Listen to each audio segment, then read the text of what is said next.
আল্লাহ রাব্বুল আলামিন এই দুনিয়াতে সবচাইতে নিষ্পাপ, সবচাইতে ভালো মানুষ ছিলেন নবী রাসূলগণ, ঠিক কি না?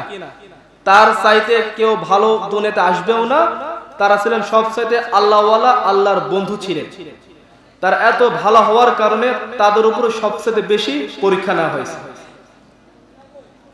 এক সাহাবী বিশ্ব নবী সাল্লাল্লাহু আলাইহি ওয়াসাল্লামকে প্রশ্ন করলেন, আল্লাহর নবী, আইয়ুন নাসি আশাদ্দু বালাআন, ওগো আল্লাহর নবী,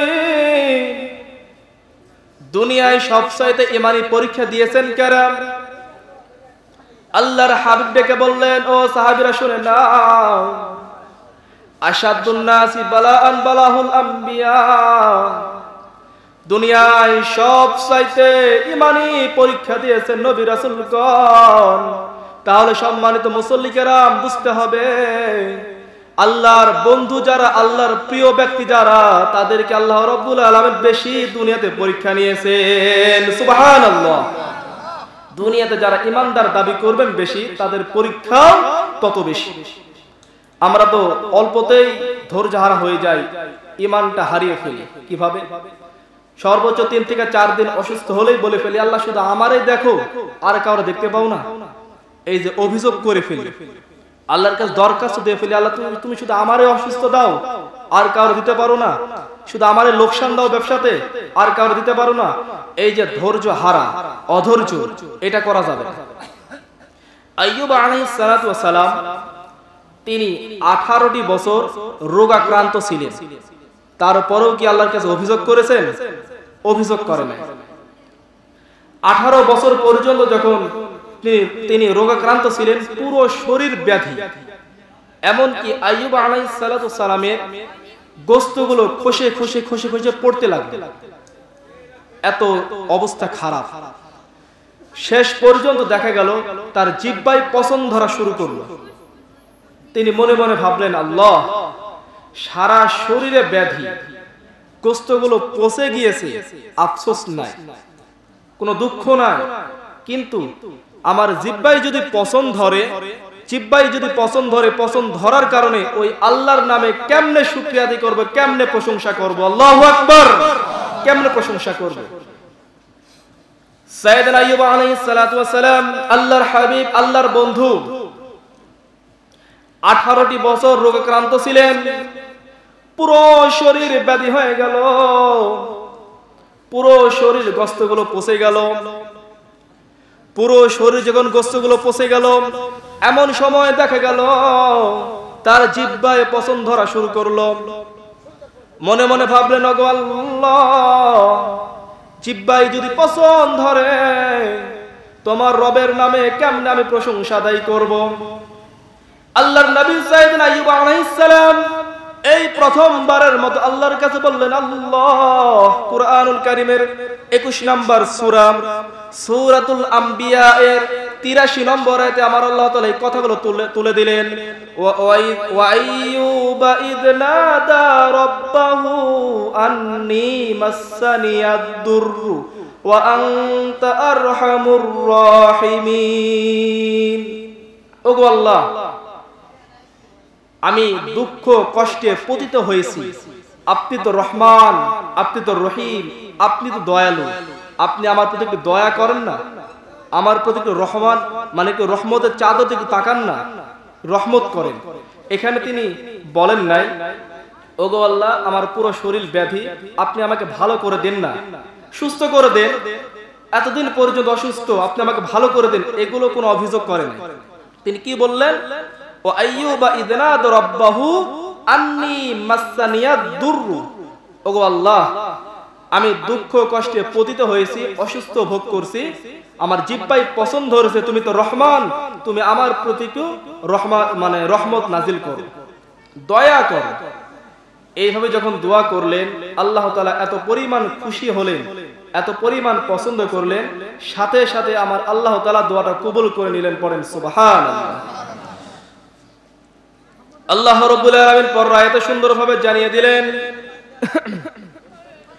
ফাস্তাজাবনা লাহু ফাকাশাফনা মা বিহি মিন দুররি ওয়া আতাইনাহু মিন দুররিন ওয়া আতাইনাহু আহলাহু ওয়া মিসলাহুম মাআহুম রাহমাতাম মিন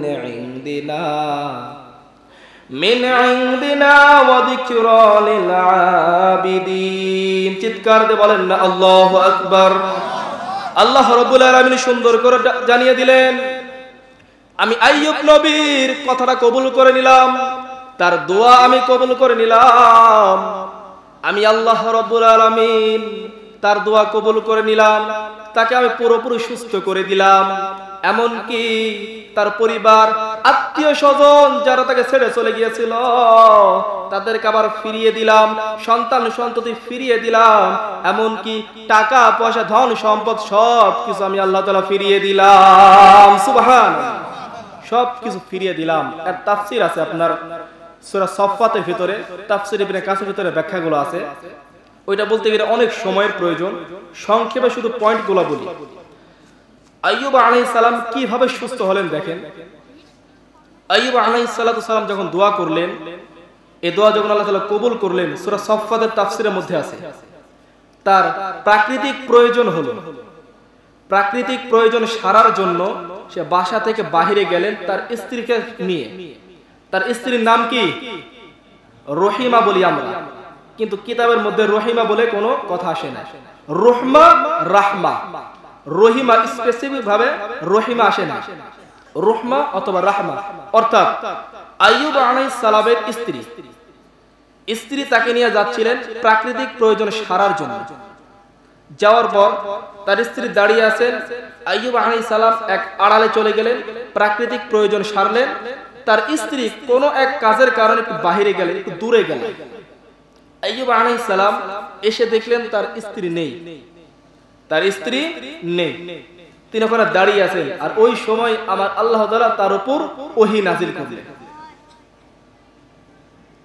উরকুদ বিরিজলিকা হাযা মুগতাসালু ওয়া বারাদুন শারাব। এই আয়াত যখন নাযিল করলেন, দেখতে পেলেন সাইয়েদনা আইয়ুব আলাইহিস সালাতু সালামের পায়ের নিচে মাটি ফাঁকা হয়ে গেল। ফাঁকা হয়ে গিয়ে উত্তোলন পানিগুলো উত্তোলন শুরু করলো। সুবহানাল্লাহ পড়েন। ফ্রেশ সচ্ছল পানি উত্তোলন শুরু করলো। আইয়ুব আলাইহিস সালাম তাকিয়ে আছেন। আল্লাহ তাআলা ডেকে বলেন, আইয়ুব পানির দিকে তাকিয়ে থেকো না। পানির দিকে তাকিয়ে থাকার জন্য আমি আল্লাহ তাআলা পানি দেই নাই। এটা এমন একটা নিয়ামত, তুমি পানি পান করো, গোসল করো, ওযু করো, এরপরে আমার রহমত দেখো। সুবহানাল্লাহ। তিনি ওযু করলেন, পানি খেলেন, গোসল করলেন, সাথে সাথে যে রোগাক্রান্ত অবস্থা ছিলেন, 18 বছর আগে যে এরকম সুস্থ ছিলেন তার চাইতে বেশি সুস্থ হয়ে গেলেন। সুবহানাল্লাহ। আইয়ুব আলাইহিস সালাম অসুস্থ হয়েছেন, অধৈর্য হয়ে পড়েছেন, ধৈর্য ধারণ করেছেন, আল্লাহর উপর বিশ্বাস করেছেন, তাওয়াক্কুল করেছেন। আল্লাহ তাআলা পূর্বের মতো আবার ফিরিয়ে দিলেন। এটাই হলো ঈমান। এই ঈমান আমাদের মধ্যে নিয়ে আসতে পারবো তো ইনশাআল্লাহ? ইনশাআল্লাহ।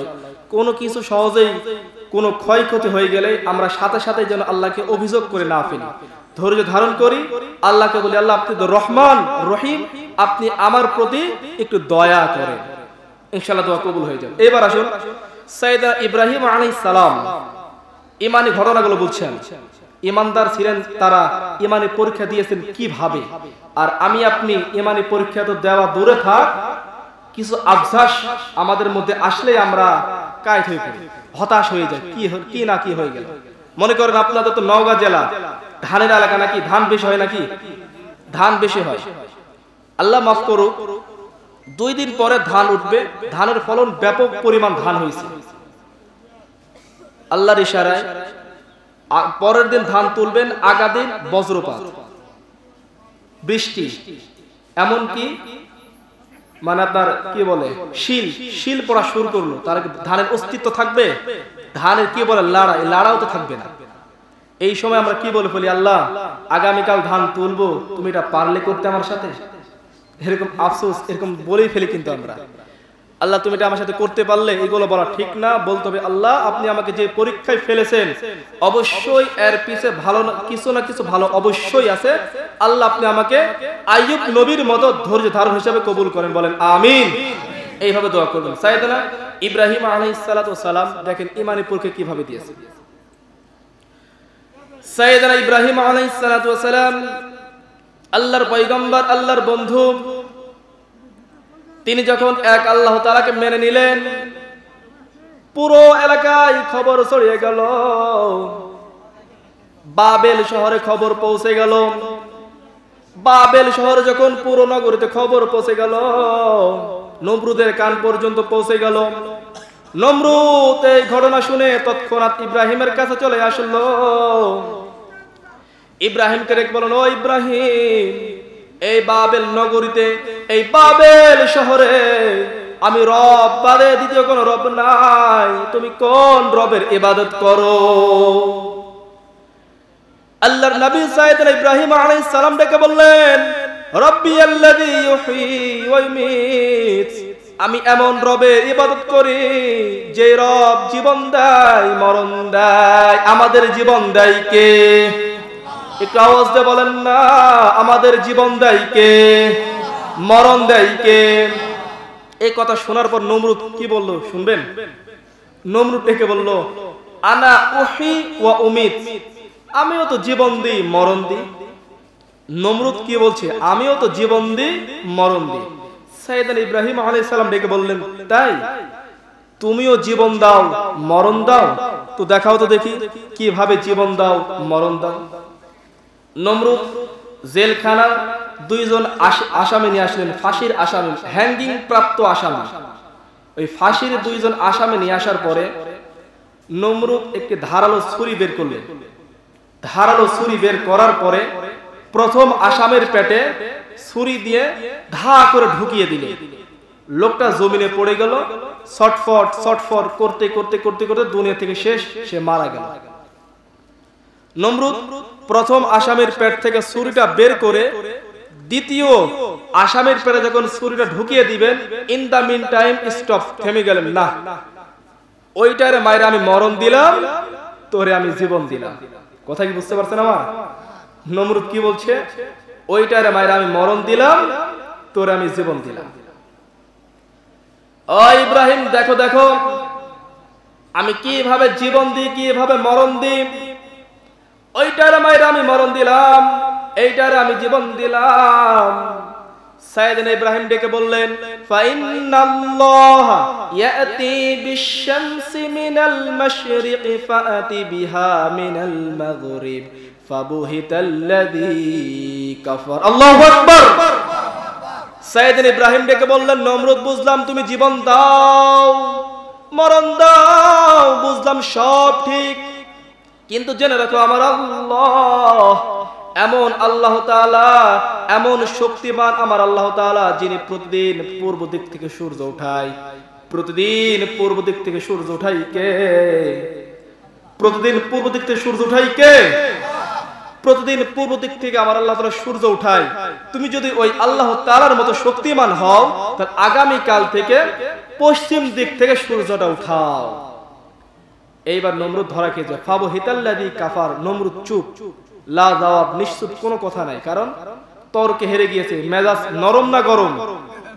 নমরুদের মেজাজ নরম না গরম? প্রচন্ড গরম। নমরুদের মেজাজ গরম। নমরুদ বলল, ইব্রাহিমরে ধর, রশি দিয়ে হাত পা বেঁধে ফেল, তাকে আগুনের মধ্যে নিক্ষিপ্ত কর, আগুনের মধ্যে ফেলে দে। সাইয়েদনা ইব্রাহিম আলাইহিস সালামকে ধর। নমরুদ ডেকে বলল, ইব্রাহিম রে ধর, হাতে পায়ে রশি দিয়ে বাঁধ, বিশাল বড় আগুনের কুণ্ডলী তৈরি কর। বিশাল বড় যখন আগুনের কুণ্ডলী তৈরি করা হলো, সাইয়েদনা ইব্রাহিম আলাইহিস সালামকে যখন ফেলে দিবেন, এমত অবস্থায় সাইয়েদনা ইব্রাহিম আলাইহিস সালামকে যখন ফেলে দিবেন, জিবরাইল আলাইহিস সালাম চলে আসলেন। জিবরাইল আলাইহিস সালাম ডেকে বলেন, ওগো আল্লাহর নবী, আপনি শুধু আমাকে একটিবার অনুমতি দিন, আমি আমার এই পাখার সাহায্যে, এই ডানার সাহায্যে এই নমরুদের আগুন এক দেশ থেকে অন্য দেশে আমি উড়িয়ে নিয়ে চলে যাই, অথবা আমি আমার এই পাখার সাহায্যে, ডানার সাহায্যে আগুনগুলো নিভিয়ে দিই, শুধু আপনি আমাকে একটিবার অনুমতি দিন। সাইয়েদনা ইব্রাহিম আলাইহিস সালাম ডেকে বললেন, I don't need you help, তোমার সাহায্য আমার কোনো দরকার নাই। আমি যে আগুনের মধ্যে পড়েছি, সেই আগুনের মালিক আমাকে দেখে কি দেখে না? সে আগুনের মালিক আমাকে দেখে কি দেখেন? অবশ্যই দেখেন। সেই আগুনের মালিক আমাকে সাহায্য করবে। কত বড় ঈমান দেখেন। এইবার সাইয়েদনা ইব্রাহিম আলাইহিস সালাতু ওয়াস সালামকে যখন হাতে পায়ে রশি দিয়ে বাঁধা হলো, তক্তার উপর শুয়ে দেওয়া হলো, বিশাল বড় আগুনের কুণ্ডলী তৈরি করা হলো, সাইয়েদনা ইব্রাহিম আলাইহিস সালামকে আগুনের মধ্যে ফেলে দেওয়া হলো। ফেলে দেওয়ার সাথে সাথে আগুনগুলো দাউ দাউ দাউ দাউ করতে শুরু করলো। মুহূর্তের ভিতরে দেখা গেল সাইয়েদনা ইব্রাহিম আলাইহিস সালামের হাতের রশি পুড়ে ছাই হয়ে যায়, পায়ের রশি পুড়ে ছাই হয়ে যায়, পেছনের তক্তা পুড়ে ছাই হয়ে যায়, কিন্তু সাইয়েদনা ইব্রাহিমের একটি পশম পর্যন্ত পুড়ে নাই। আল্লাহু আকবার। আজও যদি তোমাদের মাঝে কেউ ইব্রাহিমের মতন ঈমান আনিতে পারো, অগ্নিকেও পুষ্প বলে পরিণত করিতে পারো, ঠিক কি না? মুসার মতো ঈমান হলে রাস্তা হবে সাগর জলে, ইউসুফের মতো ঈমান হলে একে একে দরজা খোলে, নবী ইব্রাহিমের মতন ঈমান যদি আজ থাকে বিদ্যমান, অগ্নিকুণ্ডে দেখতে পাবে খুবসুরতে ফুল বাগান। সুবহানাল্লাহ। আল্লাহ তাআলা ডেকে বলেন, কুলনা ইয়া নারু কুনি বারদাও ওয়া সালামান আলা ইব্রাহিম। ও আগুন, শুরু থেকে শেষ পর্যন্ত এই পর্যন্ত তোকে আমি ক্ষমতা দিয়েছি, পাওয়ার দিয়েছি। ও আগুন, তোকে আমি পাওয়ার দিয়েছি, তোর সামনে যা কিছু পাবি সব কিছু পুরো সারকার করে দিবি, সব কিছু ছাই করে ফেলবি, কিন্তু আগুন শুনে রাখ, কিছু দিনের জন্য তোর আমি ক্ষমতা কেড়ে নিলাম, পাওয়ার কেড়ে নিলাম। তোর আগুনের মধ্যে আমার বন্ধু ইব্রাহিম চলে গেছে, তুই আগুন আমার ইব্রাহিমের জন্য ঠান্ডা হয়ে যা। সুবহানাল্লাহ। কিন্তু আগুন শুনে রাখ, এত পরিমাণ ঠান্ডা হবি না যেন আমার ইব্রাহিমের সর্দি না লেগে যায়। আগুন ডেকে বলো, আল্লাহ, ঠান্ডা হতে বললে আবার বলছো এত পরিমাণ ঠান্ডা হবি না যেন ইব্রাহিমের সর্দি না লেগে যায়। আমি কেমন হব তুমি আমাকে বলে দাও। আল্লাহ তাআলা ডেকে বললেন, বারদাও ওয়া সালামান আলা ইব্রাহিম। ও আগুন, তুই আমার ইব্রাহিমের জন্য গরম নয়, ঠান্ডা নয়, নাতিশীতোষ্ণ জান্নাতের ফুল বাগিচা হয়ে যা। আল্লাহু আকবার। নাতিশীতোষ্ণ ফুল জান্নাতের ফুল বাগিচা হয়ে যা, গরম নয়, ঠান্ডা নয়। সাইয়েদনা ইব্রাহিম আলাইহিস সালাম ওই আগুনের মধ্যে ছিলেন 40 দিন। কতদিন? নমরুদের আগুনের মধ্যে ছিলেন 40 দিন। সাইয়েদনা ইব্রাহিম আলাইহিস সালাম শেষকালে নাতিদের সাথে গল্প করতে গিয়ে বলতেন, নাতিরা, আমি আমার জীবনে সবচাইতে আরামদায়ক সময় কাটিয়েছি ওই নমরুদের আগুনে 40 দিন। একটু মারহাবা বলবেন না? নমরুদের আগুনে 40 দিন আমি সবচাইতে আরামে ছিলাম, আনন্দে ছিলাম, কোনো অশান্তি ভিতরে ছিল না। এইবার আল্লাহ রাব্বুল আলামিন ডেকে বলেন, নমরুদ, তোর টাইম ইজ আপ, তোর সময় শেষ, অনেক বড় বেড়েছিস, আর সময় নেই, তোর এবার শাস্তির পালা। কিন্তু নমরুদ শুনে রাখ, আমি আল্লাহ তাআলা ইব্রাহিমকে দিয়ে তোকে আমি মারাবো না, ফেরেশতাদেরকে দিয়ে তোকে আমি মারাবো না, জিনদেরকে দিয়ে তোকে আমি মারাবো না, তোকে আমি মারবো একটি ছোট্ট ক্ষুদ্র ন্যাংরা মশা দিয়ে। সুবহানাল্লাহ। তোকে আমি মারবো একটি ছোট্ট ক্ষুদ্র ন্যাংরা মশা দিয়ে। আপনারা কি বিরক্ত হচ্ছেন? আলোচনা কি চালাবো না শেষ করে দেব? আপনারা উঠাটি করছেন, আলোচনা তো মোড় ঘুরে যাচ্ছে, তো একটু 1 ঘন্টা সময় দেন, ইনশাআল্লাহ বেশি সময় নেব না। ছোট্ট ন্যাংরা মশা দিয়ে তোকে আমি মারব। আল্লাহর বাহিনী ছোট্ট একটি ন্যাংরা মশা নমরুদের নাকের ভিতর দিয়ে ঢুকে এই মস্তিষ্কের ভিতরে কামড়াতে শুরু করলো। মনে রাখবেন, এই মশাগুলো কিন্তু আল্লাহর সৈনিক। বাউদা জুনদুম মিন জুনুদুল্লাহ। এই মশাগুলো আল্লাহর সৈনিক। জলোচ্ছ্বাস আল্লাহর সৈনিক, ভূমিকম্প আল্লাহর সৈনিক, এই বাতাস আল্লাহর সৈনিক। এই বাতাস যদি এই নওগাঁ জেলার উপর দিয়ে 60, 70, 80 কিলোমিটার বেগে যদি বাতাস চলে যায়, পুরো নওগাঁবাসী তছনছ হয়ে যাবে। কথা বলেন ঠিক কি না? এগুলো কিন্তু আল্লাহর সৈনিক।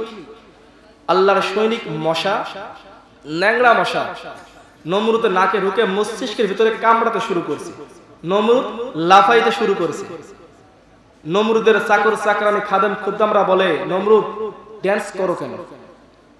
আসলে ড্যান্স করে কি বলে, নমরুদ তুমি ড্যান্স করছো কেন? নমরুদ বলে, আমি ড্যান্স করি না রে, মাথার মধ্যে কি যেন ঢুকেছে, এত পরিমাণ ব্যথা, এত পরিমাণ যন্ত্রণা, আমি ঠিক হয়ে দাঁড়াতে পারছি না।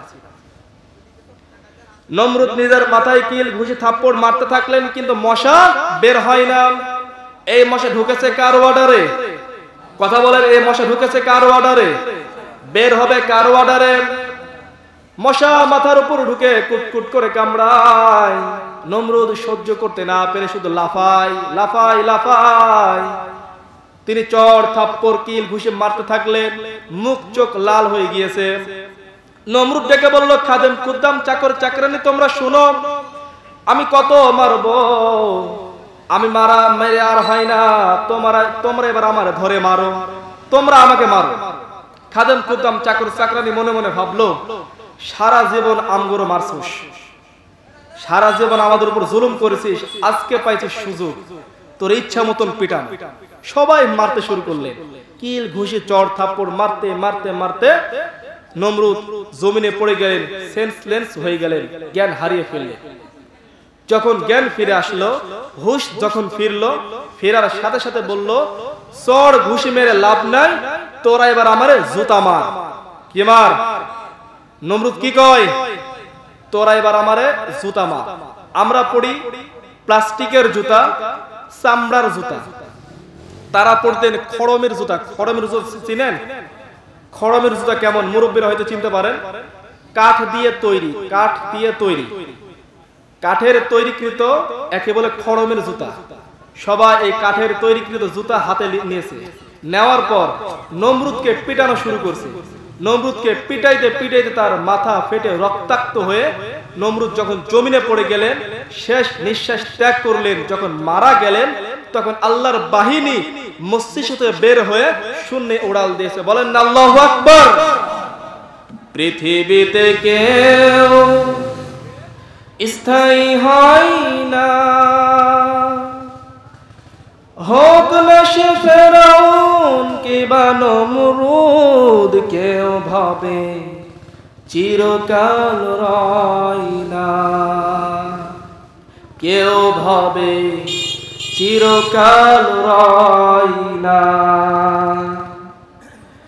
চলে যায় সব ছেড়ে যেতে হয়, মৃত্যু মানে না কোনো পরিচয়। সব রাজা মহারাজা আর মহাবীর, সব রাজা মহারাজা আর মহাবীর, কাউকে সে অবকাশ দেয় না। ঠিক কি না? পৃথিবীতে কেউ স্থায়ী হয় না। ফেরাউন শেষ তক ছিল না, মৃত্যু তাকেও ছেড়ে দিল না। থেকে গেছে তার সব স্মৃতিচিহ্ন, থেকে গেছে তার সব স্মৃতিচিহ্ন। ফেরাউন শুধু ভাবে রয় না, পৃথিবীতে কেউ স্থায়ী হয় না, হোক না সে ফেরাউন কিবা নমরুদ, কেউ ভাবে চিরকাল রয় না, কেউ ভাবে চিরকাল রয় না। ঠিক কি না? পৃথিবীতে স্বৈরাচারী করেছেন ফেরাউন, স্বৈরাচারী করেছেন নমরুদ। তাদের পাওয়ার, তাদের ক্ষমতা, তাদের দলীয় ক্ষমতা তাদের মৃত্যু থেকে বাঁচাতে পেরেছে। আজও দুনিয়ায় যারা ফেরাউনের মতো, নমরুদের মতো যারা আচরণ করছে, এদেরও শেষ হবে না। কথা বলেন ঠিক কি না? এদেরও অবস্থা অনেক খারাপ হয়ে যাবে ইনশাআল্লাহ। তাই দেখেন, কয়েকদিন আগে থেকে আমরা খোলা মাঠে কিন্তু এভাবে আলোচনা করতে পারতাম না, ঠিক কি না? আপনারা সকলে কিন্তু অবগত আছেন। এত পরিমাণ জুলুম ছিল, 144 জারি ছিল, মঞ্চে উঠতেই দেয়। আমি গত বছরে মাহফিলে গেলাম চাঁপাই নবাবগঞ্জ জেলা, নাম শুনেছেন তো? শিবগঞ্জ থানায় মাহফিলে গেলাম। প্রধান মেহমান রাখা হয়েছে আলহামদুলিল্লাহ। 11টার সময় আমাকে উঠাবে, 11টার সময় উঠবো আমি। যমজ বক্তা 2 ভাই উঠবো, তৃতীয় বক্তা দ্বিতীয় বক্তা আলোচনা শেষ, আলোচনা সবাই করে ফেলেছে। যখন প্রধান বক্তা মানে আমরা উঠবো, উঠার ঠিক 1 মিনিট আগে একটি পুলিশের গাড়ি চলে আসলো। পুলিশের গাড়ি এসে 144 জারি করে দিল যে কোনো মাহফিল চলবে না, মঞ্চে ওঠা নিষেধ। নাউজুবিল্লাহ বলেন। এমন কি ওই জায়গায় প্রচন্ড মানুষ হয়েছিল আলহামদুলিল্লাহ, মহিলা থেকে পুরুষ অনেক হয়েছিল। শেষ এটা অনুরোধ করেছিল পুলিশদেরকে, ভাই অন্তত ভাইদেরকে রাজশাহী থেকে নিয়ে আসতে শুধু মোনাজাতটা করতে দিন। তারা বলে না, মোনাজাত হবে না, যদি মোনাজাত করতে হয় মাইক ছাড়া। অবস্থা বুঝতে পেরেছেন? দেশে আমরা কি অবস্থা করেছি? আমরা তো দেশের নাগরিক, ঠিক কি না? আমরা তো বাংলাদেশের সন্তান। কি এমন অপরাধ করে ফেলেছি যে আমাদেরকে মঞ্চে ওঠানো হবে না, আলোচনা করতে দেওয়া হবে না, এমনকি মোনাজাত পর্যন্ত করতে দেওয়া হলো। আলহামদুলিল্লাহ আমরা মুক্ত স্বাধীন দেশ পেয়েছি, তারপরেও এই স্বাধীনতা কিন্তু আমাদের ধরে রাখতে হবে। পারবো তো ইনশাআল্লাহ? আমাদেরকে একতা বল, ঐক্যতা বিনষ্ট করা যাবে না। এক হয়ে এক প্ল্যাটফর্মে দাঁড়িয়ে কোরআন সুন্নাহ ভিত্তিক আমরা চলাফেরা করে পুরো বাংলার জমিনটাকে আমরা মদিনা বানিয়ে ফেলবো। কথা বলেন ইনশাআল্লাহ। আল্লাহ তাআলা যেন আমাদের পুরো বাংলাদেশটাকে যেন মদিনা হিসেবে কবুল করেন, বলেন আমিন। সাইয়েদনা ইব্রাহিম আলাইহিস সালাতু ওয়াস সালাম তিনি যদি হতাশ হয়ে পড়তেন, ফ্রাস্ট্রেটেড হয়ে পড়তেন, তাহলে কি ঈমানি পরীক্ষা থেকে বাঁচতে পারতেন? আল্লাহর উপর যদি তাওয়াক্কুল না থাকতো তাহলে আগুনে ফেলে দিলে আগুনই থেকে যেত, সে পুরো সারকার হয়ে যেত। কথা বলেন ঠিক কি না? আল্লাহর উপর এত পরিমাণ তাওয়াক্কুল করেছেন, এত পরিমাণ আল্লাহকে ভয় করেছেন, আগুন পর্যন্ত ঠান্ডা হয়ে গিয়েছে, জান্নাতের বাগান হয়ে গিয়েছে। সুবহানাল্লাহ পড়েন। তাই ঈমানি পরীক্ষা আমাদের উপর, ঈমানি পরীক্ষা আসবেই। যদি ধৈর্য ধারণ করে আল্লাহর উপর যদি অটল থাকতে পারি, ইনশাআল্লাহ তাআলা যতই বিপদ আসুক না কেন পরবর্তী আমরা শান্তি পাবো ইনশাআল্লাহ। এবার আসুন আমার আপনার প্রাণ প্রিয় নবী রাহমাতুল লিল আলামিন বিশ্ব নবী সাল্লাল্লাহু আলাইহি ওয়াসাল্লাম, তার অনেক কষ্টের ঘটনা আছে, এতগুলা বলার সময় নেই, সময় সংক্ষিপ্ত। একটি ঘটনা বলবো। আমার আপনার প্রাণ প্রিয় নবী বিশ্ব নবী সাল্লাল্লাহু আলাইহি ওয়াসাল্লাম তার তাইফের জীবন, তাইফে কি পরিমাণ মার খেয়েছেন, কি পরিমাণ তাকে অত্যাচার করা হয়েছে। আল্লাহর নবী বিশ্ব নবী সাল্লাল্লাহু আলাইহি ওয়াসাল্লাম মক্কার জমিন থেকে তাইফের ময়দানে চলে গেলেন। মক্কার জমিন থেকে তাইফের ময়দান প্রায় 70 থেকে 80 কিলোমিটার দূর। আল্লাহর নবী তিনি হেঁটে চলে গেলেন। 2-3 দিন সময় লেগে গেল। ক্লান্ত শ্রান্ত শরীর আল্লাহর হাবিব বিশ্ব নবী সাল্লাল্লাহু আলাইহি ওয়াসাল্লাম যখন তাইফের ময়দানে, তাইফের জমিনে যখন চলে গেলেন, তাইফের নেতাগুলো উশৃঙ্খল যুবকদেরকে লেলিয়ে দিল। উশৃঙ্খল যুবকরা লেলিয়ে পড়লো, বেপরোয়া হয়ে গেল, তাল মাতাল হারিয়ে ফেললেন। বিশ্ব নবী সাল্লাল্লাহু আলাইহি ওয়াসাল্লাম তিনি সরু রাস্তা দিয়ে হাঁটতেছিলেন। কাফের বেঈমানরা 2 দল হলো। 2 দল হয়ে এক দল পাহাড়ের এক পাশে, আরেক দল পাহাড়ের আরেক পাশে দাঁড়িয়ে গেল। বিশ্ব নবী সাল্লাল্লাহু আলাইহি ওয়াসাল্লাম তিনি সরু রাস্তা দিয়ে হাঁটতেছিলেন। এমত অবস্থায় আল্লাহর হাবিবকে টার্গেট করে কাফের বেঈমানরা পাথর মারা শুরু করলেন, পাথর নিক্ষেপ করা শুরু করলেন। বৃষ্টির মতো পাথরগুলো বিশ্ব নবীর গায়ে লাগে, পুরো শরীর ক্ষত বিক্ষত হয়ে যায়, রক্তাক্ত হয়ে যায়। আল্লাহর হাবিব বেহুশ হয়ে জমিনে পড়ে যায়। আল্লাহর হাবিবকে তার আবার ঘাড় ধরে টেনে তুলেন, আবার তিনি পড়ে যান। এইভাবে 3টি বার তিনি জমিনে বেহুশ হয়ে পড়ে যান। বিশ্ব নবী সাল্লাল্লাহু আলাইহি ওয়াসাল্লাম যখন বেহুশ হয়ে পড়ে গেলেন, আল্লাহর হাবিবের খাদেম সাইয়েদনা যায়েদ রাদিয়াল্লাহু তাআলা আনহু তিনি দৌড় মেরে চলে আসলেন। দৌড় মেরে এসে বললেন, ওগো আল্লাহর নবী। আল্লাহর নবীর চেহারা মোবারক তার রানের উপরে রাখলেন। আল্লাহর হাবিব কান্না শুরু করে দিলেন, হাউমাউ করে কান্না শুরু করে দিলেন। সাইয়েদনা যায়েদ রাদিয়াল্লাহু তাআলা ডেকে বলেন, ওগো আল্লাহর নবী, আপনি খুব ব্যথা পেয়েছেন নাকি, খুব কষ্ট পেয়েছেন নাকি? আল্লাহর হাবিব ডেকে বলেন, ওগো যায়েদ, আমি মার খাওয়ার জন্য কাঁদি নাই রে যায়েদ, ব্যথা পাওয়ার জন্য কাঁদি নাই, আমি কান্না করি যে তাইফের যুবকদেরকে সঠিক পথে নেওয়ার জন্য মক্কার জমিন থেকে তাইফে আসলাম। ওই কাফের বেঈমানরা, ওই যুবকরা আমাকে বুঝলো না, না বুঝে আমাকে আঘাত করে রক্তাক্ত করলো। কাল কিয়ামতের দিন তাদের কি অবস্থা হবে আমি এই ভেবে কান্না করছি। আল্লাহু আকবার। আমি এই ভেবে কান্না করছি যায়েদ, আমি ব্যথার জন্য কাঁদি না, মার খাওয়ার জন্য কাঁদি না, আমি কান্না করি তাইফের যুবকরা আমাকে বুঝে না আমি যে নবী, না বুঝে আমাকে আঘাত করেছে, কিন্তু কাল কিয়ামতের দিন তাদের কি অবস্থা হবে, কি হালত হবে, এই চিন্তা করে আমি কান্না করি। মালাকুল জাবাল পাহাড়ের ফেরেশতা নেমে আসলো, পাহাড়ের ফেরেশতা নেমে আসলো। আল্লাহর হাবিবকে রেখে বলেন, ওগো আল্লাহর নবী, আপনি কান্না থামান। আপনার কান্না দেখে আকাশের ফেরেশতারা কান্না শুরু করে দিয়েছে, তারা কান্না থামাচ্ছে না, তারা কান্না শুরু করে দিয়েছে। ওগো আল্লাহর নবী, আমাকে শুধু একটিবার অনুমতি দিন, আমি আমার শক্তি দিয়ে, ডানার সাহায্য দিয়ে পুরো তাইফের জমিনকে উলট পালট করে দে, মেসাকার করে ফেলে দিই। আল্লাহর হাবিব অনুমতি দেন নাই, বলেন, ও ফেরেশতা, তুমি যদি তাদেরকে উলট পালট করে মেসাকার করে ফেলো, আমি যে কালিমার দাওয়াত দিতে এসেছি, ঈমানের দাওয়াত যে দিতে এসেছি, এই ঈমানের দাওয়াত কার কাছে পৌঁছাবে? একটু আওয়াজে বলেন আল্লাহু আকবার। কার কাছে পৌঁছাবে? হয়তো তারা কালিমা পড়ে নাই, ঈমান গ্রহণ করে নাই, এটাও তো হতে পারে তাদের ফিউচার জেনারেশন, পরবর্তী যারা আসবে, এদের মধ্যে থেকে কেউ না কেউ কালিমা পড়ে মুসলমান হবে তো ইনশাআল্লাহ। ঠিক তাই হয়েছে। আজ পুরো তাইফবাসী মুসলমান আর মুসলমান, মসজিদ আর মসজিদ, আলহামদুলিল্লাহ পড়ে।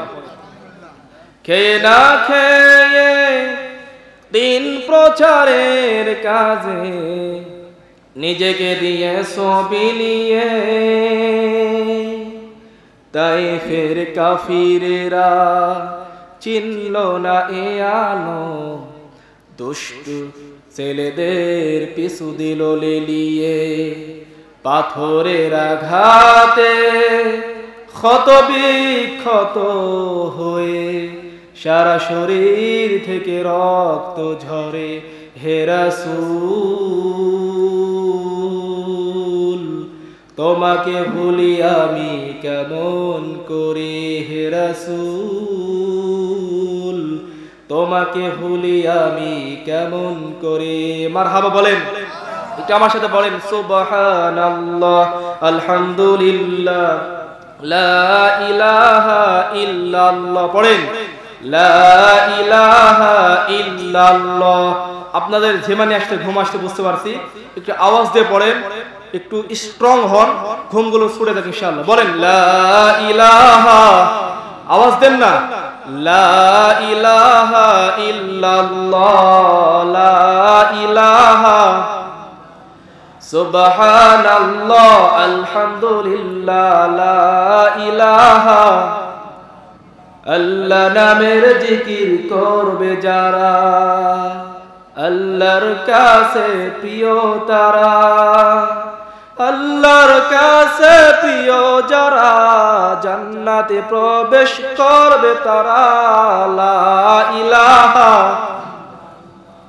লা ইলাহা, লা ইলাহা ইল্লাল্লাহু মুহাম্মাদুর রাসূলুল্লাহ সাল্লাল্লাহু আলাইহি ওয়াসাল্লাম। সাইয়েদনা যায়েদ রাদিয়াল্লাহু তাআলা আনহু তিনি কুয়া থেকে পানি নিয়ে আসলেন। আল্লাহর হাবিব পুরো শরীর ধৌত করলেন, ওযু বানালেন, ওযু তৈরি করে ওযু বানিয়ে তিনি ফজরের সালাত শুরু করলেন।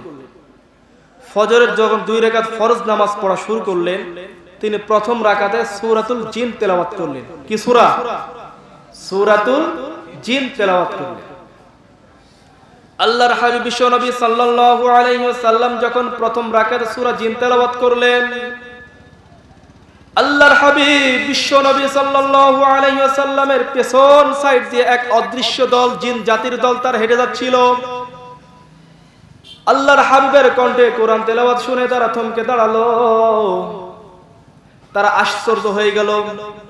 এই তেলাওয়াত, এই আবৃত্তি এটা কখনোই কবির কবিতা হতে পারে না, গণকের গণনা হতে পারে না, এটা অবশ্যই মহাগ্রন্থ আল কুরআনুল কারীমের তেলাওয়াত। সুবহানাল্লাহ।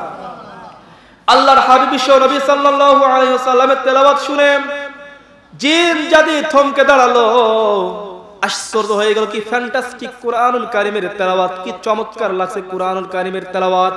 তার এক বাক্যে বলে ফেলল, ইন্না সামি'না কুরআনান আজাবা, কি চমৎকার কুরআনুল কারীমের তেলাওয়াত শুনছি আমরা, কতই ফ্যান্টাস্টিক কুরআনুল কারীমের তেলাওয়াত। অবশ্যই কোরআনের উপর আমরা ঈমান আনলাম। যে ব্যক্তি কুরআনুল কারীম তেলাওয়াত করছে তার উপর আমরা সকলেই ঈমান আনলাম।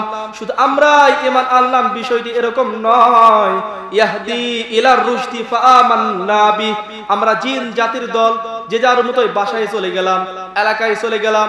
এলাকায় যাওয়ার পর আমরা সবাইকে খবর দিলাম, এই মেসেজটি পৌঁছে দিলাম, আমরা সকলেই পুরো জিন জাতির দল এক বাক্যে এই কালিমা পড়ে মুসলমান হয়ে গেলাম। সুবহানাল্লাহ।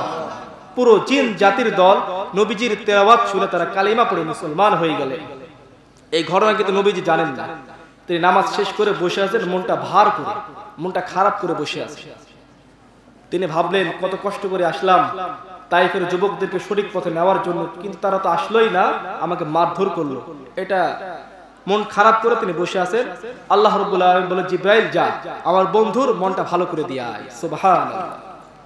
জিব্রাইল আলাইহিস সালাম এসে বললেন, ওগো আল্লাহর নবী, আপনি এসেছিলেন তাইফের যুবকদেরকে কালিমা পড়ে মুসলমান বানাতে, সঠিক পথে নেওয়ার জন্য। তারা সঠিক পথে আসে নাই, তো কি হয়েছে? আপনার তেলাওয়াত শুনে, আপনার আয়াত শুনে, আপনার কণ্ঠ শুনে এক অদৃশ্য দল, জিন জাতির দল আপনার প্রতি ঈমান এনে কালিমা পড়ে মুসলমান হয়ে গেছে। আওয়াজ দিয়ে বলেন না সুবহানাল্লাহ। আল্লাহর হাবিব ওয়ালা সাউফা ইউতিকা রাব্বুকা ফাতারদা, তিনি মুস্কি হাসি দিলেন, তার মনটা ভালো হয়ে গেল। সুবহানাল্লাহ। তাহলে ঈমানের উপর থাকলে প্রথমে কষ্ট, পরে শান্তি। তাইফের ময়দানে তিনি কষ্ট পেয়েছেন, পরে শান্তি পেয়েছেন। এইভাবে নবী রাসূলগণ অসংখ্য পরীক্ষা দিয়েছেন। কত পরীক্ষার কথা বলবো বলেন? বলার উদ্দেশ্য, বলার মূল মেসেজ হলো এটাই, আপনার ভেতরটা একটু জাগ্রত করেন। যদি কোনো ধরনের বড় বিপদ আসে, পরীক্ষা আসে, এটা মনে করবেন আল্লাহ তাআলা অবশ্যই আমাকে বেশি ভালোবাসেন বিধায় আমার উপর বেশি পরীক্ষা, ঠিক কি না? এইটা মনে করতে হবে। নবী রাসূলগণ খারাপ ছিলেন? নাউজুবিল্লাহ, খারাপ না, তারা ছিলেন সবচাইতে নিষ্পাপ ভালো মানুষ, তাদের উপর সবচাইতে বেশি পরীক্ষা। তাই দুনিয়াতে আমরা যারা আছি, যে যত আল্লাহওয়ালা বেশি, তার তত পরীক্ষাও বেশি। সম্মানিত মুসল্লি কেরাম, এবার আসুন সাহাবাই কেরাম। সাহাবাই কেরামগণ তারাও পরীক্ষা দিয়েছেন, ঈমানি পরীক্ষা। তাদের ঈমানি পরীক্ষা দিয়েছেন, জীবন দিয়েছে, কিন্তু ঈমান ছেড়ে দেন না। হযরত আব্দুল্লাহ বিন হুযাইফা রাদিয়াল্লাহু তাআলা আনহু, তার একটু ঘটনা বলি। দেখেন, প্রথমে ঈমানের শাস্তি, ঈমানের পরীক্ষা, মানে ঈমানের উপর অটল থাকার কারণে শাস্তি, পরে বার শান্তি। এটা বোঝাচ্ছি আমি। প্রথমে শাস্তি মানে প্রথমে কষ্ট, পরে শান্তি। একদিন হযরত ওমর ফারুক রাদিয়াল্লাহু তাআলা আনহু জামানায় রোম সম্রাট, বুঝেন খেয়াল করে, রোম সম্রাট আর হযরত ওমর ফারুক রাদিয়াল্লাহু তাআলা আনহুর জামানায় সরাসরি যুদ্ধ বেঁধে গেল। এই প্রথম যুদ্ধ, রোম সম্রাটের সাথে হযরত ওমর ফারুকের দল, যুদ্ধ বেঁধে গেল। প্রথম যুদ্ধ এটা। রোম সম্রাটের বাদশা ডেকে বললেন যে যুদ্ধ মারামারি যাই হোক না কেন, যুদ্ধের ফলাফল যাই হোক না কেন, কিছু মুসলিম সৈন্য আমার দরবারে হাজির করবা। আমার রাজ দরবারে কিছু মুসলিম সৈন্য আমার কাছে হাজির করবা, আমি শুনেছি তাদের ঈমান অনেক মজবুত, আমি তাদের ঈমানই পরীক্ষা করব, যদি ঈমানটা যদি মজবুত হয়, এই মজবুত হয় কিনা সেটা দেখার জন্য পরীক্ষা করব। অনেকজন উঠে যাচ্ছেন, কি ব্যাপার? আলোচনা শেষ করে দিতে পারি কিন্তু আপনারা বলে শেষ করে দেব, বিরক্ত নিয়ে আলোচনা করব না, যতটুকু করব আপনাদের মন মানস ঠিক থাকলে আলোচনা করবো ইনশাআল্লাহ। রোম সম্রাটের বাচ্চা বললেন কিছু মুসলিম সৈন্য ধরে নিয়ে আসা লাগবে, নিয়ে আসলেন পক্ষান্তরে কিছু মুসলিম সৈন্য ধরে নিয়ে আসলেন রাজ দরবারে। বাচ্চা ডেকে বললেন এই মুসলিম সৈন্যের ভেতরে রাজা মানে নেতা কি, আমির কি, একটু খেয়াল করবেন। কোন গোত্রকে বা কোন দলকে যদি ঘায়েল করতে চান, কনভিন্স করতে চান বা বসে নিয়ে আসতে চান, প্রথমে টার্গেট করতে হবে ওই দলের মধ্যে সবচেয়ে পাওয়ারফুল লোককে। বুঝতে পারছেন কথা? ওই দলের মধ্যে পাওয়ারফুল লোককে, শক্তিমান লোককে, ওই লোককে যদি কনভিন্স করা যায়, যদি আমাদের দলে নিয়ে আসা যায়, বাকিগুলো সহজে নিয়ে আসা যায়। রোম সম্রাটের বাদশা তিনি এই কৌশল খাটালেন। মুসলিম সৈন্যর সেনাপতিদেরকে ডেকে বললেন তোমাদের মধ্যে আমিরকে, নেতাকে। এক যুবক দাঁড়িয়ে গেলেন, তিনি ডাক দিয়ে বললেন আমি হলাম এই দলের নেতা, আমির। ও যুবক, তোমার নাম কি? আমার নাম হলো আব্দুল্লাহ বিন হুযাইফা। ও আব্দুল্লাহ, তুমি আমার কাছে চেয়ারের উপর বসো। রোম সম্রাটের কার্যকলাপ দেখে, এই বাদশার কার্যকলাপ দেখে তার কর্মীগুলো পাগল হয়ে গেল, তার কর্মীগুলো বেহুশ হয়ে গেল। তারা মনে মনে ভাবলেন যে আমি মনে করছি তাদেরকে মেরে ফেলবে, মুসলিম সৈন্যদেরকে মেরে ফেলবে, কিন্তু না, ওই বাদশা তার পাশে বসাচ্ছেন আব্দুল্লাহকে। এটা কেমন কথা? বাদশা যখন চেয়ারের পাশে বসালেন আব্দুল্লাহকে, আব্দুল্লাহকে ডেকে বলেন আব্দুল্লাহ, তোমাকে আমার খুব ভালো লেগেছে, তোমার সাথে আমি বন্ধুত্ব করতে চাই, কিন্তু বন্ধুত্ব করতে গেলে তুমি মুসলিম, আমি খ্রিস্টান, তুমি মুসলিম ধর্ম বাদ দিয়ে আমার খ্রিস্টান ধর্ম কবুল করে নাও, খ্রিস্টান ধর্ম গ্রহণ করো, তাহলে তোমার যে মুসলিম সৈন্যগুলো ধরা পড়েছে এদেরকে আমি ছেড়ে দেব। আর তুমি এটা মনে করতে পারো যে আমি মুসলমান ত্যাগ করে খ্রিস্টান ধর্ম গ্রহণ করেছি, এর কারণে তোমাকে সমাজ থেকে বাহির করে দিবে, বের করে দিবে। যদি এটা মনে করো, তাহলে আমার একজন কন্যা আছে, রূপবতী, গুণবতী, ষোড়শী কন্যা, ওই কন্যার সাথে তোমাকে বিবাহ দিয়ে দেবে, আর আমার এই রোম সম্রাটের অর্ধেক রাজ্য তোমাকে আমি দিয়ে দেব। কত বড় অফার, বুঝতে পেরেছেন? কত বড় অফার! আমি আমার মেয়ের সাথে তোমাকে বিবাহ দিয়ে দেব এবং রোম সম্রাটের অর্ধেক তোমাকে আমি দান করে দেব, দিয়ে দিব। এত বড় অফার পাওয়ার পর আমি আপনি হলে কি করতাম আল্লাহ ভালো জানে, কিন্তু আব্দুল্লাহ বিন হুযাইফা তার ঈমানি শক্তি এত মজবুত, রাগ কন্ট্রোল করতে না পেরে তার এই লোমগুলো খাড়া হয়ে গেল, লোমের গোড়া দিয়ে ঘাম ঝরতে লাগলো। তিনি দাঁড়িয়ে বললেন এই রোম সম্রাটের কুকুর, তুই আমাকে কি বলিস? তোর এই ধন সম্পদ লোভ দেখিয়ে তুই কি আমার ঈমান হারাতে চাস? শুনে রাখ, পুরো পৃথিবী যদি আমার পায়ের কাছে এনে দিস, তারপরেও আমি ঈমান ছেড়ে দেব না। একটা আওয়াজ দিয়ে বলেন আল্লাহু আকবার। ঈমান ছেড়ে দেব। সবাই স্বপ্ন দেখে, মানে আপনারা অনেক কিছু হুটহাট করে দেখলে মনে করেন না এটা একটা স্বপ্ন। বাদশার যে কর্মীগুলো ছিল এরা মনে করতে স্বপ্ন এটা, কারণ বাদশার সামনে এত জোর গলায় এই পর্যন্ত কেউ কোনোদিন কথা বলতে পারে না। আর এই বালকটা, এই যুবকটা এত জোরে কথা বললো, তাদের শরীরে চিমটি কেটে দেখছেন না, আসলে এটা সত্যি। বাদশা অন্তর্মহলে চলে গেলেন, ফরমান জারি করলেন, ফরমান পাঠিয়ে দিয়ে বললেন আব্দুল্লাহ এত বড় সাহস, আমার সামনে তর্ক করে, আমার উপর এত জোর দিয়ে কথা বলে, তাকে জেলখানায় ধরো, জেলখানায় ভরো, তাকে খাবারও দিবা না, পানিও দিবা না, তার ঈমান কেমন শক্ত আমি দেখব। আব্দুল্লাহকে জেলখানায় আটক করা হলো। আর ডাক্তারকে বলেন ডাক্তার, আব্দুল্লাহর অবস্থা যখন খুবই খারাপ তখন আমাকে খবর দিবা। ডাক্তার পাহারা দেয়। 7 দিন চলে গেল। 7 দিন পর ডাক্তার খোঁজ খবর নিয়ে দেখে ভিতর কোনো সাড়া শব্দ নেই, কোনো আওয়াজ নাই, মনে হচ্ছে কেউ যেন মারা গেছে বা মারা গেছে, বেঁচে নাই এরকম মনে হচ্ছে। তিনি ভেতরে প্রবেশ করলেন, দেখা গেল বেঁচে আছে কিন্তু লড়াচড়া নেই, দৈহিক শক্তি কমে গিয়েছে।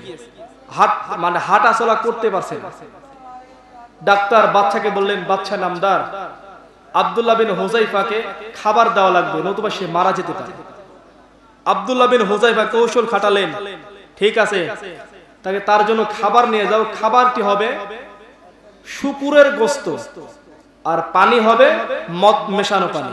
দুইটা খাবার কি হালাল না হারাম? হারাম। দেখেন ইমানের পরীক্ষা কিভাবে নিচ্ছে। ইমানের পরীক্ষা নেই কিন্তু চারটা কারণে, চার ধরনের। এক নাম্বার প্রলোভন, লোভ। দুই নাম্বার মানে না খেয়ে রাখে। তিন নাম্বার হারাম খাওয়ানোর চেষ্টা করে। চার নাম্বার মৃত্যুর ভয় দেখায়। এই চারটা প্রলোভন দেখাবে, চারটা শাস্তি দেখাবে।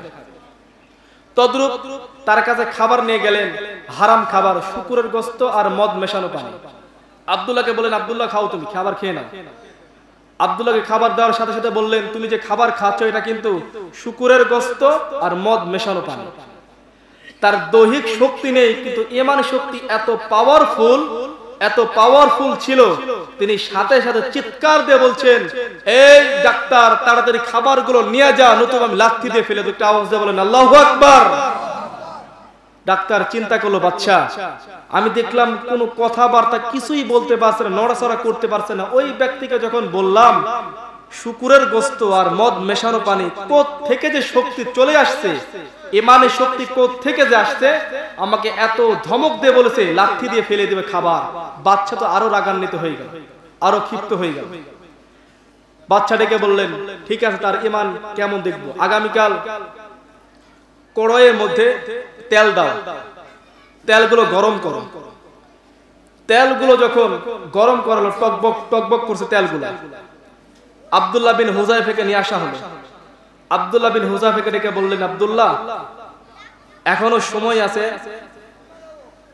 মুসলিম ধর্ম বাদ দিয়ে খ্রিস্টান ধর্ম কবুল করে না, আমার ধর্মে চলে আসো, তাহলে তোমাকে আমি ছেড়ে দেব। আব্দুল্লাহ বিন হুযাইফা বলছে, এই রোম সম্রাটের কুকুর শুনে রাখ, যেই আল্লাহর নামে একবার ঈমান এনেছি, জীবন একবার নয় যতবার জীবন যাবে ওই আল্লাহর উপর আমি অবিচল থাকবো। একটু আওয়াজ দিয়ে বলেন না সুবহানাল্লাহ। তিনি রাগান্বিত হয়ে গেলেন। আব্দুল্লাহ বিন হুযাইফাকে ভয় দেখানোর জন্য জেলখানা থেকে মুসলিম আসামে নিয়ে আসলেন। মুসলিম আসামে নিয়ে আসার পরে ওই টকবক তেলের মধ্যে তাকে ছেড়ে দিলেন। ছেড়ে দেওয়ার সাথে সাথে তিনি রোস্ট হয়ে গেলেন, হাড্ডি মাংস আলাদা হয়ে গেল।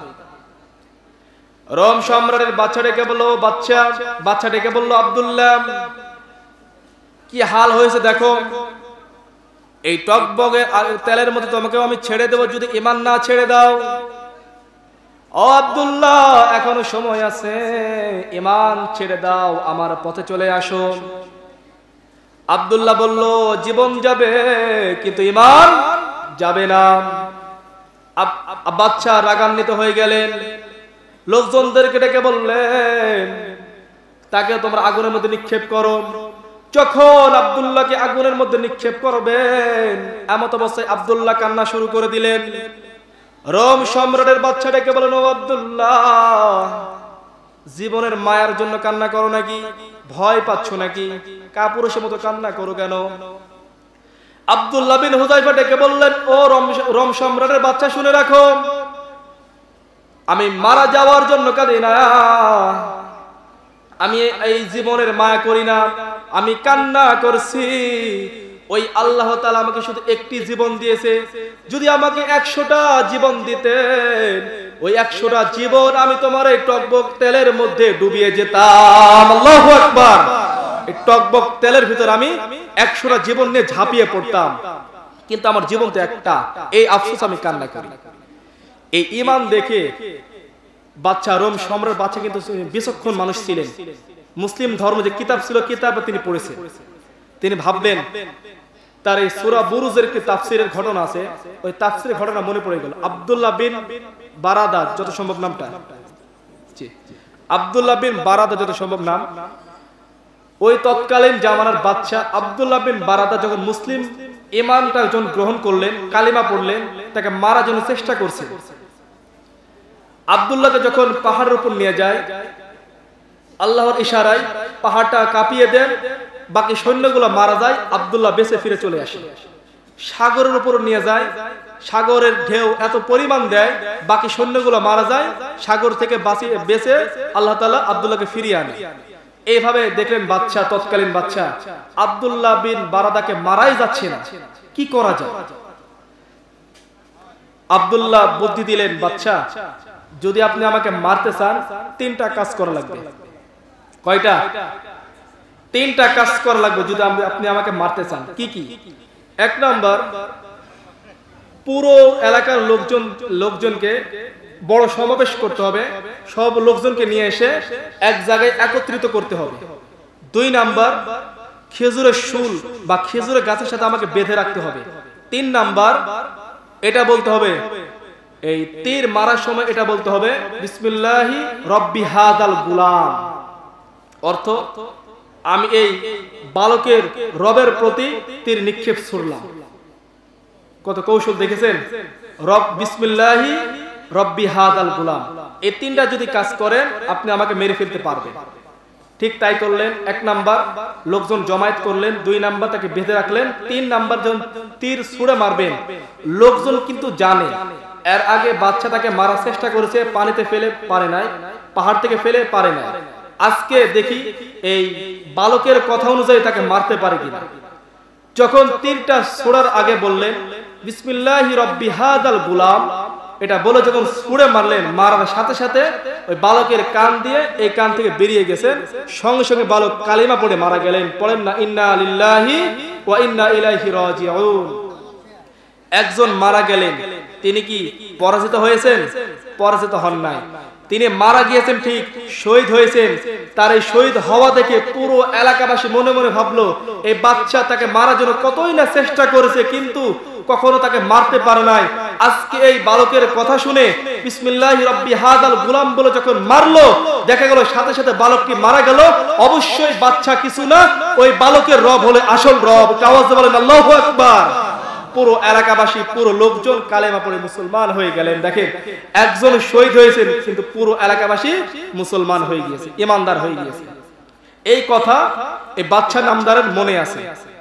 তিনি ভাবলেন যদি এখন আমি আব্দুল্লাহ বিন হুযায়ফাকে মেরে ফেলি, যত ইহুদি খ্রিস্টানরা আছে সবাই কালেমা পড়ে মুসলমান হয়ে যাবে। তিনি কৌশল খাটালেন, আব্দুল্লাহ তোমাকে আমি ছেড়ে দেব, শুধু একটি কাজ করা লাগবে। কি কাজ? সে কাজটি হলো তুমি আমার কপালে একটি চুম্বন দেওয়া লাগবে, চুম্বন এঁকে দিতে হবে। আব্দুল্লাহ ডেকে বললেন, আমি তোমাকে চুমা দেবো ঠিক, কিন্তু আমার একটা শর্ত হলো যত কারাবন্দী মুসলিম সৈন্য আছে সবাইকে ছেড়ে দিতে হবে। হ্যাঁ, আমি তোমার এই শর্তে রাজি, আমি সবাইকে ছেড়ে দেব।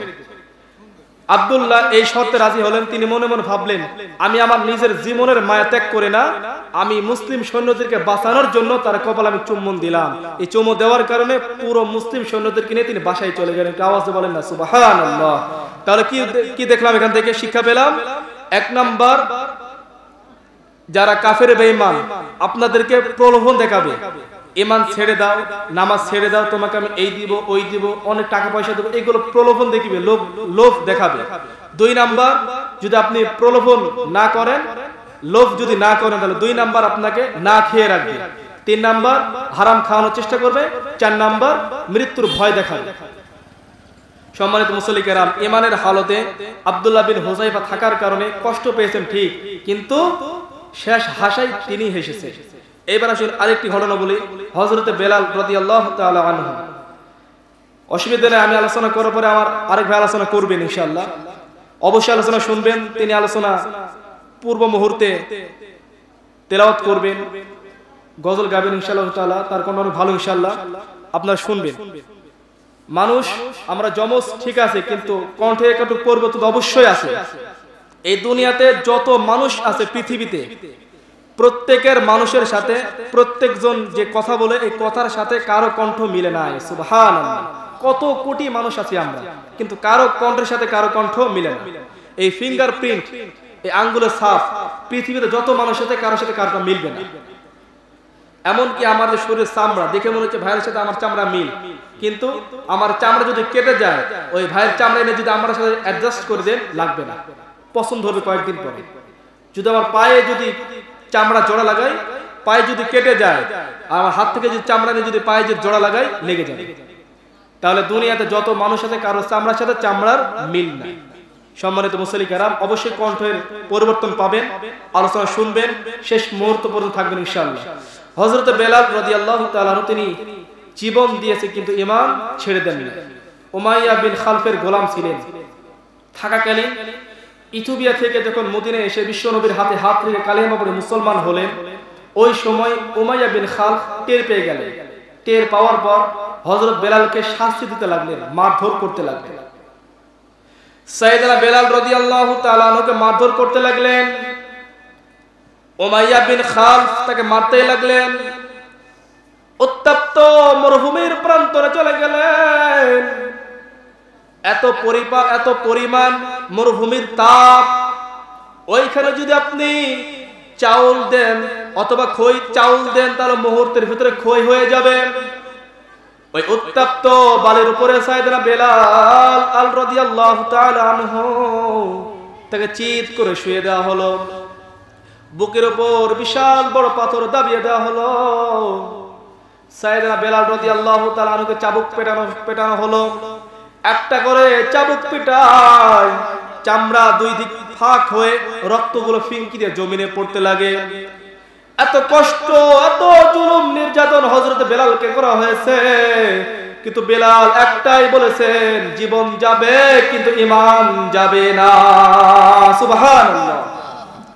হযরত বেলাল সহ্য করতে না পেরে সেন্সলেস হয়ে যায়, জ্ঞান হারিয়ে ফেলেন। হযরত বেলাল রাদিয়াল্লাহু তাআলা আনহু যখন জ্ঞান ফিরে আসে, হুশ যখন ফিরে আসে, ফেরার সাথে সাথে তার মুখটা নাড়াচাড়া করে। তিনি যেন কি যেন বলছেন। উমাইয়া বিন খালফ খেয়াল করে দেখলেন হযরত বেলাল কি যেন বলছে, কিন্তু আমি শুনতে পাচ্ছি না। উমাইয়া বিন খালফ তার কানটা হযরত বেলালের মুখ পর্যন্ত নিয়ে গেল। মুখ পর্যন্ত যখন নিয়ে গেল তখন উমাইয়া শুনতে পেল আল্লাহর নবীর সাহাবী হযরত বেলাল বলেন, আহাদ আহাদ আহাদুন আহাদ, লা ইলাহা লা ইলাহা লা ইলাহা ইল্লাল্লাহু মুহাম্মাদুর রাসূলুল্লাহ সাল্লাল্লাহু আলাইহি ওয়াসাল্লাম। এই কালিমা তৈয়বা পড়ার কারণে উমাইয়া আরো ক্ষিপ্ত হয়ে গেল, রাগান্বিত হয়ে গেল, আরো নির্যাতন শুরু করে দিলেন। আল্লাহর হাবিব পায়ে হেঁটে যাচ্ছিলেন, এত নির্যাতন দেখে আবু বকরকে বলেন, আবু বকর, তোমাকে তো আল্লাহ তাআলা ধন সম্পদ কম দেয় নাই, যাও না হযরত বেলালকে ছেড়ে নিয়ে আসো। হযরতে আবু বকর রাদিয়াল্লাহু তাআলা চলে গেলেন উমাইয়ার কাছে। উমাইয়াকে বলেন, উমাইয়া, গোলাম বেলালকে ছেড়ে দে, আমার কাছে বিক্রি করে দে। কত টাকা পয়সা লাগবে তোর, বল কত দিরহাম লাগবে। উমাইয়া বলল, এই কালো গোলাম, কুচ্ছিত গোলামকে নেওয়ার জন্য এত দিরহাম তুমি দিতে পারবে? হ্যাঁ, তুই যা আসবে আমি তাই দেব। উমাইয়া বলল, এই কালো গোলামকে নেওয়ার জন্য তোমার এত আক্ষেপ কেন? আবু বকর রাদিয়াল্লাহু তাআলা ডেকে বললেন, উমাইয়া শোন, তোর কাছে কালো কুচ্ছিত মানুষ হতে পারে, কিন্তু শুনে রাখ এই ব্যক্তি হলো জান্নাতি ব্যক্তি। সুবহানাল্লাহ পড়েন। হযরত বেলাল রাদিয়াল্লাহু তাআলা আনহুকে ছেড়ে নিয়ে চলে গেলেন।